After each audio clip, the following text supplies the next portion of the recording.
দীর্ঘ 23 বছরে আল্লাহর হাবিবের উপর আল্লাহ কোরআন নাজিল করলেন। এই কোরআন নাজিল হওয়াটাও তো একটা করে তেলাওয়াত করলে 10টা সওয়াব পাওয়া যায়। কোরআন তেলাওয়াত না হলে নামাজ হবে না। সূরা ফাতিহা যদি আপনি নামাজের মধ্যে না পড়েন, কোরআন যদি তেলাওয়াত না জানেন, আপনার নামাজ হবে না। ও বন্ধু, যার কারণে কোরআন পাইলেন, কোরআন তো একটা রহমত, যার কারণে কোরআন পাইলেন, এই কোরআন পাইও তো আমরা খুশি না বেজার? খুশি না বেজার? আসমানি 104খানা কিতাবের মধ্যে সর্বশ্রেষ্ঠ হলো কুরআনুল কারীম। যেই কুরআনুল কারীমের সাথে দুনিয়ার জমিনে সম্পর্ক রাখলে কবরে যখন মানুষ অসহায় হয়ে যাবে, অসহায় হয়ে যাওয়ার পরে কুরআনুল কারীম আপনার কবরে দাঁড়াবে। আপনার কবরে গিয়া সেদিন আপনাকে কুরআন সাহায্য করবে। সুবহানাল্লাহ। একদিন নবীকে খুঁজে পাওয়া যাইতেছে না, তখন আবু বকর, উসমান এবং উমর ফারুক, এরা 4 জন সাহাবী চতুর্দিকে খুঁজতে লাগলেন। তুলপার হয়ে যাবে। তারা 4 জন বলেন, একটা কাফেরেরও আমরা তার দেহের মধ্যে মাথা রাখবো না। আল্লাহর হাবিবকে যদি তোরা কোনো জায়গায় যদি জিম্মা করে থাকো, আল্লাহর কসম খেয়ে বলি তাড়াতাড়ি বের করে দে, না হলে মক্কার জমিনে আমরা একটা কাফেরকেও রাখবো না। তখন তারা সবাই বলে, না না, আমরা কোনো কিছু করি নাই। তখন কুজ করতে যখন বাগিন হয়ে গেলেন, বাগিন হয়ে যাওয়ার পরে একটা লোককে দেখা যায় বকরি চড়াইতেছে। কি চড়াইতেছে? বকরি চড়াইতেছে। চড়ানোর পরে তখন আল্লাহর হাবিবের এর সন্ধান তারা জানতে চাইলেন। উনি বলেন, আমি তো জানি না, আমি তো চিনি না রে, কিন্তু 3 দিন হয়ে গেছে আমি যে মাঠের মধ্যে আসছি, একটা বকরিও, একটা আমার একটা ছাগলও মাটির মধ্যে সে মুখ লাগাই নাই, ঘাস খাইতেছে না। কেন? ওই পাহাড়ের উপরে 3 দিন যাবত কে যেন গুনগুন করে কান্না করে একটা শব্দ উচ্চারণ করতেছেন, ইয়া রাব্বি হাবলি উম্মতি, ইয়া রাব্বি হাবলি উম্মতি। এই দেখে জঙ্গলার হরিণী যত পশু পাখি আছে একটাও ঘাস খাইতেছে না, সবার চোখে দিয়ে পানি পড়তেছে। এখন এরা বুঝতে পারলেন যে উনি আর কেউ নয়, উনি হলেন রাহমাতাল লিল আলামিন। আল্লাহু আকবার। Tamanna HD media Islamic YouTube channel.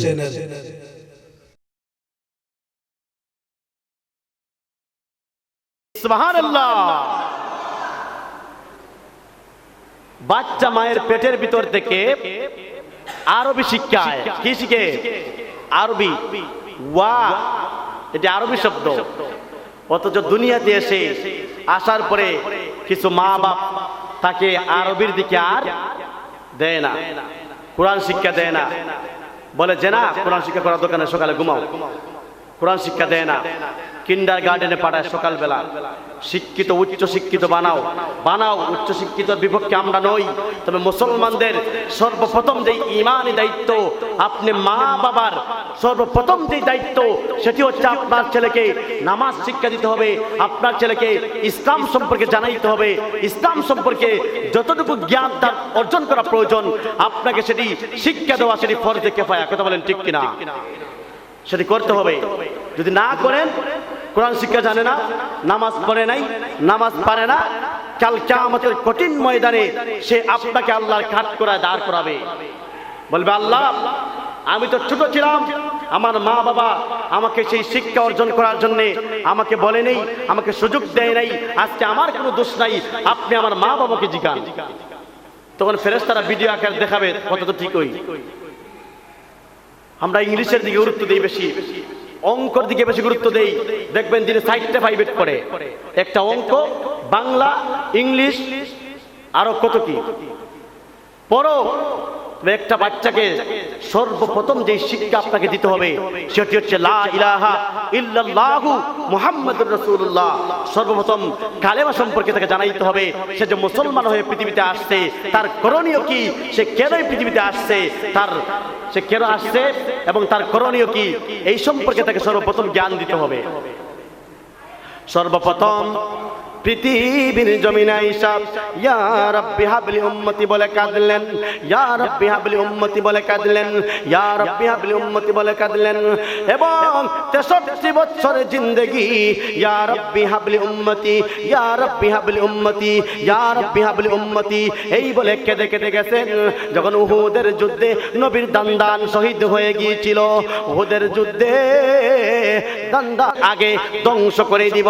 আল্লাহর হাবিব বলেন, জিবরাইল ধ্বংস করলে আমি ধ্বংস করতে চাই না, আমি হলাম রাহমাতাল লিল আলামিন। সুবহানাল্লাহ। এবং নবীজির সবচেয়ে আদরের নাতি ইমাম হাসান, ইমাম হুসাইন রাদিয়াল্লাহু তাআলা আনহু, ওনাদেরকেও আল্লাহর রাস্তায় কুরবানি করে দিয়েছেন। সুবহানাল্লাহ। একদিন নবীকে খুঁজে পাওয়া যাইতেছে না, তখন আবু বকর, উসমান এবং উমর ফারুক এরা 4 জন সাহাবী চতুর্দিকে খুঁজতে লাগলেন। তুলপার হয়ে যাবে। তারা 4 জন বলেন, একটা কাফেরেরও আমরা তার দেহের মধ্যে মাথা রাখবো না।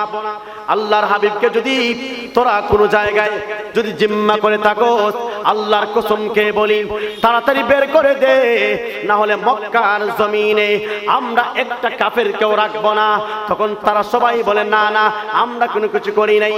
তখন কুচ করতে যখন বাহির হয়ে গেলেন, বাহির হয়ে যাওয়ার পরে একটা লোককে দেখা যায় বকরি চড়াইতেছে। কি চড়াইতেছে? বকরি চড়াইতেছে। চড়ানোর পরে তখন আল্লাহর হাবিবের এর সন্ধান তারা জানতে চাইলেন। উনি বলেন, আমি তো জানি না, আমি তো চিনি না রে, কিন্তু 3 দিন হয়ে গেছে আমি যে মাঠের মধ্যে আসছি, একটা বকরিও, একটা আমার একটা ছাগলও মাটির মধ্যে সে মুখ লাগাই নাই, ঘাস খাইতেছে না। কেন? ওই পাহাড়ের উপরে 3 দিন যাবত কে যেন গুনগুন করে কান্না করে একটা শব্দ উচ্চারণ করতেছেন, ইয়া রাব্বি হাবলি উম্মতি, ইয়া রাব্বি হাবলি উম্মতি। এই দেখে জঙ্গলার হরিণী যত পশু পাখি আছে একটাও ঘাস খাইতেছে না, সবার চোখে দিয়ে পানি পড়তেছে। এখন এরা বুঝতে পারলেন যে উনি আর কেউ নয়, উনি হলেন রাহমাতাল লিল আলামিন। আল্লাহু আকবার। তখন গিয়া এক একজন করে ডাক দেয়, নবী শুনে না। 4 জন 4 বার ডাক দিল, কিন্তু নবী তো মাথা উঠায় না। অনেক কিছু বলল, নবী মাথা উঠায় না। সর্বশেষে হযরত আলী রাদিয়াল্লাহু তাআলা আনহু বাড়ির মধ্যে গেলেন, গিয়া মা ফাতেমাকে নিয়ে আসলেন। আসার পরে ফাতেমাও ডাকে, আব্বা মাথা উঠান, মাথা উঠান, কিন্তু উঠায় না।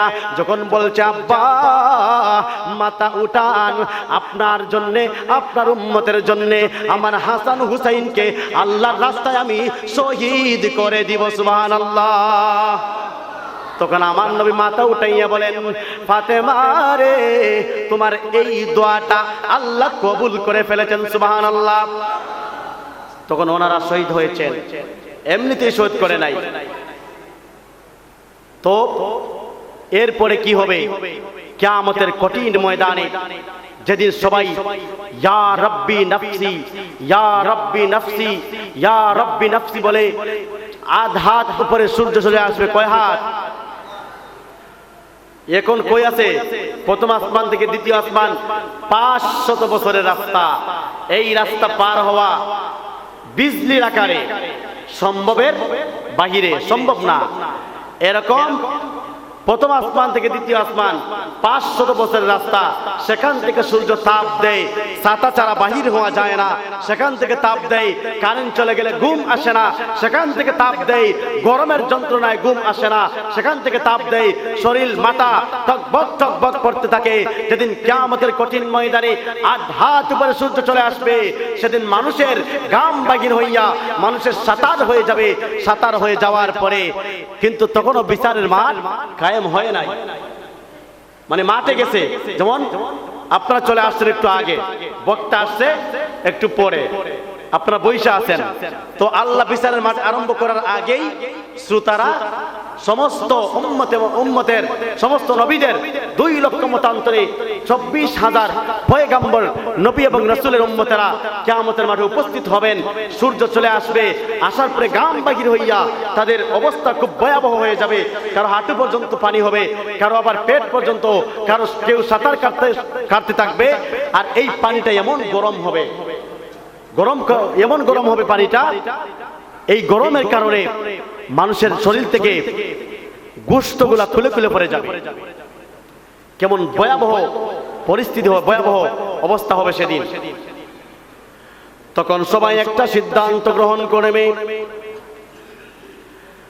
সমস্ত কিয়ামতের সমস্ত মানুষ একটা সিদ্ধান্ত নিবে যে আমরা সবাই মিলে আমরা আল্লাহর কাছে ফরিয়াদ করি, আমরা যেন আল্লাহর কাছে ফরিয়াদ করব, আল্লাহ যেন বিচারের মাঠটা আরম্ভ করে দেয়, জান্নাতে যাই অথবা জাহান্নামে যাই, বিচারের পরে আল্লাহ ফয়সালা করবে। কিন্তু কিয়ামতের ভয়াবহ এই গরম আমাদের আর সহ্য হয় না। তখন মুসার কাছে যাবে, ঈসার কাছে যাবে, বাবা আদমের কাছে যাবে, কিন্তু কেউ সুপারিশ করবেন না। সবাই বলবেন না, আমরা সুপারিশ করতে পারবো না। তবে সর্বশেষে ঈসা রুহুল্লাহ বলে দিবেন যে যাও একজনের কাছে, তিনি আজ কিয়ামতের কঠিন ময়দানে সুপারিশ করার অধিকার রাখেন। দুনিয়ার জমিনে যিনি নিজের জন্য কিছুই চান নাই, নিজের জন্য কি করছেন না, কিছুই চাইছেন না, শুধু উম্মতি উম্মতি বলে খেতেছেন, ওনার কাছে যাও, যাওয়ার পরে উনি সুপারিশ করবেন। তখন সবাই যাবে, ইয়া রাসূলুল্লাহ, ইয়া হাবিবাল্লাহ, ওগো নবীজি আল্লাহর কাছে একটু সুপারিশ করুন, আল্লাহ যাতে বিচারের মাঠটা আরম্ভ করে। তখন এক পর্যায়ে আল্লাহ যখন বিচারের মাঠ কায়েম করতে চাইবেন, তখন জিবরাইলকে বলবেন, জিবরাইল যাও আমার বন্ধু হাবিবকে নিয়ে আসো। জিবরাইল বলেন, আমি আল্লাহর হাবিবকে খুঁজতে গেলাম, কিন্তু কোনো জায়গায় খুঁজে পাওয়া যাইতেছে না। আল্লাহকে এসে বললাম, আল্লাহ আপনার হাবিবকে তো খুঁজে পাইলাম না। আল্লাহ বলেন, জিবরাইল আমার হাবিব না আসা পর্যন্ত আমি আল্লাহ বিচারের মাঠ কায়েম করব না। আজকের বিচারের দিনে সভাপতি হলেন আমার হাবিব। সুবহানাল্লাহ। তখন জিবরাইল এক পর্যায়ে কে নবীকে খুঁজে পাইবেন। জিবরাইল বলেন, আমি সমস্ত উম্মতে মুহাম্মদী এবং সমস্ত মানুষকে 2 লক্ষ মতান্তরে 24,000 নবী রাসূলকে দেখেছি। তো তারা সবাই দেখেছি একটা শব্দ ব্যবহার করে যাচ্ছে, একটা শব্দ ব্যবহার করেছে আর দৌড়াইতেছে। শব্দটা হলো ইয়া রাব্বি নাফসি, ইয়া রাব্বি নাফসি, আল্লাহ আমাকে বাঁচান, আল্লাহ আমাকে বাঁচান। কিন্তু আমি যখন আসলাম, আয়েশা দেখি আখিরি জামানার পয়গম্বর নবী মুহাম্মদুর রাসূলুল্লাহ সাল্লাল্লাহু আলাইহি ওয়াসাল্লাম সিজদার মধ্যে পড়ে কি যেন গুনগুন করে বলতেছেন। আমি জিবরাইল যখন একটু কানটা আগায়া দিলাম, আল্লাহর কসম পৃথিবীর মানুষ আমি শুনতে পেলাম আল্লাহর হাবিব এই শব্দটা ব্যবহার করেন না, উনি আরেকটা শব্দ ব্যবহার করে সিজদার মধ্যে দিয়ে চক্ষু দিয়ে পানি জোর করে পড়তেছে আর বলতেছেন, ইয়া রাব্বি হাবলি উম্মতি। সুবহানাল্লাহ। জিবরাইল বলেন, ইয়া রাসূলুল্লাহ, ওগো নবীজি আল্লাহ বলেছেন বিচারের মাঠ আরম্ভ করবেন, আপনি সভাপতিত্বের দায়িত্ব পালন করতে হবে। আমার নবী বলেন, জিবরাইল আমি যাব না, তুমি চলে যাও। ইয়া রাসূলুল্লাহ, কেন যাবেন না? আল্লাহ যদি আমার উম্মতকে আমার চোখের সামনে জাহান্নামে দিয়ে দেয়, জিবরাইল আমি সহ্য করতে পারবো না রে। যা আল্লাহকে গিয়ে বলো আল্লাহ বিচারের মাঠ কায়েম করতে। জিবরাইল গিয়ে বলবেন, আল্লাহ আপনার বন্ধু আসতে চায় না। জিবরাইল যাও নিয়ে আসো। আবার যাবেন, আবার একই কথা বলবেন, তৃতীয়বার আবার বলবেন জিবরাইল নিয়ে আসো, আবার ওই কথা বলবেন। আল্লাহর কাছে এসে বলবেন, আল্লাহর কাছে বলার পরে আল্লাহ বলবেন, বন্ধু চিন্তার কোনো কারণ নাই। 63 বছর জিন্দেগি উম্মতি উম্মতি বলে কেঁদেছেন। ও নবী, উহুদের যুদ্ধে আপনি দান শহীদ করেছেন। ও নবীজি অনেক অত্যাচার নির্যাতন সহ্য করে দ্বীন ইসলাম আপনি প্রতিষ্ঠিত করেছেন, কায়েম করেছেন। আজকে আপনার কান্না করার দিন নয়, আপনি মাথা উঠান। আপনার যে উম্মত ভালো লাগে, আপনার যে উম্মত পছন্দ হয়, সেই উম্মতকে ধরে ধরে আপনি জান্নাতে পৌঁছায়া দিন। সুবহানাল্লাহ। তখন আমার নবী চিনতে পারবেন যারা নবীকে ভালোবাসতো, যারা নবীর প্রেমিক ছিল তাদেরকে আমার নবী চিনবেন, আর যারা নবীকে ভালোবাসে নাই, নবীকে চিনে নাই, নবীর সাথে দুনিয়াতে থাকতে বেয়াদবি করেছে, মুনাফিকি করেছে, বেঈমানি করেছে, এদেরকে আমার নবী চিনবেন না। দুইটা কারণে আয়েশা সিদ্দিকা বলেন, ইয়া রাসূলুল্লাহ, কাল কিয়ামতের কঠিন ময়দানে এত মানুষের মধ্যে আপনার উম্মতকে আপনি কিভাবে চিনবেন? বলেন, ও আয়েশা, একটা মাঠের মধ্যে যদি 100 অথবা 1000 উট ছেড়ে দেওয়া হয়, একটা উটের মধ্যে যদি থান কপাল থাকে, এটা কি চিনতে কি কোনো কষ্ট হবে? আয়েশা বলেন, ইয়া রাসূলুল্লাহ, না, হবে না। আল্লাহর রাসূল বলেন, যারা দুনিয়াতে নামাজ আদায় করত, কি আদায় করত?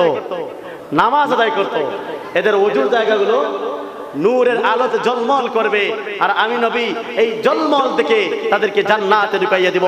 সর্বশেষে একটি কথা, একটি মেসেজ দিতে চাই যে কোন সুন্নিরা বন্ড নয়, আর সুন্নিরা বন্ড নয়, বন্ডরা সুন্নি নয়। আমরা চোখ কান খোলা রেখে, আল্লাহ বলেন, লাকাদ খালাকনাল ইনসানা ফি আহসানি তাকওয়িম, তোমাকে শ্রেষ্ঠ জ্ঞানের অধিকারী করেছি। তোমার বিবেককে খাটাও যে যেই মাজারগুলোতে বন্ডামি হচ্ছে, যেই মাজারগুলোতে ইসলাম বিরোধী, শরীয়ত বিরোধী কাজ হচ্ছে, সেগুলোকে আমরা বয়কট করব, এবং এদিকে আমরা আশেপাশেও যাব না। রাজি আছি না নাই? রাজি আছি না নাই? আমরা হক্কানি আল্লাহওয়ালাদের পক্ষে, যারা হকে আছে আমরা তাদের পক্ষে।